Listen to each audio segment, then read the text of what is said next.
মির্জাপুরের গলি থেকে শুরু হয়েছিল ক্ষমতার রক্তাক্ত খেলা। গদি দখলের সেই যুদ্ধ এবার বদলে যাচ্ছে সাম্রাজ্য গড়ার স্বপ্নে।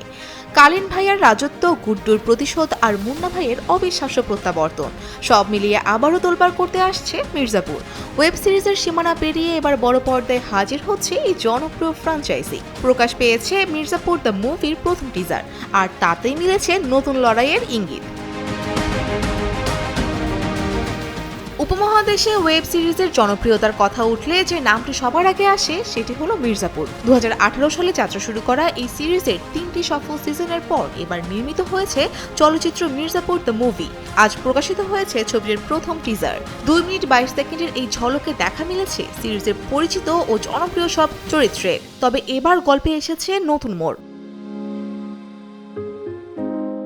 টিজার দেখে ধারণা করা যাচ্ছে বসুন্ধরা ডায়াপেন্ট এখন আরো উন্নত। এই হট এয়ার থ্রো টপশিট দ্রুত শোষণ করে সোনামণিকে দেয় কোমল অনুভূতি। কালীন ভাইয়ের গদি দখলের লড়াই নয়, বরং নিজেদের আলাদা সাম্রাজ্য গড়ে তুলতে চায় গুড্ডু ও বাবলু। অন্যদিকে সিরিজে মুন্না ভাইয়ার মৃত্যু দেখানো হলেও সিনেমায় তাকে আবারও দেখা গেছে সেই চেনা দাপটে উপস্থিতিতে।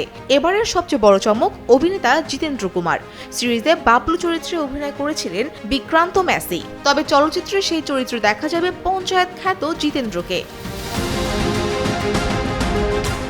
নতুন সংযোজন হিসেবে আরও রয়েছে রবি কিষান। রহস্যময় কিন্তু প্রভাবশালী এক চরিত্রে দেখা যাবে তাকে।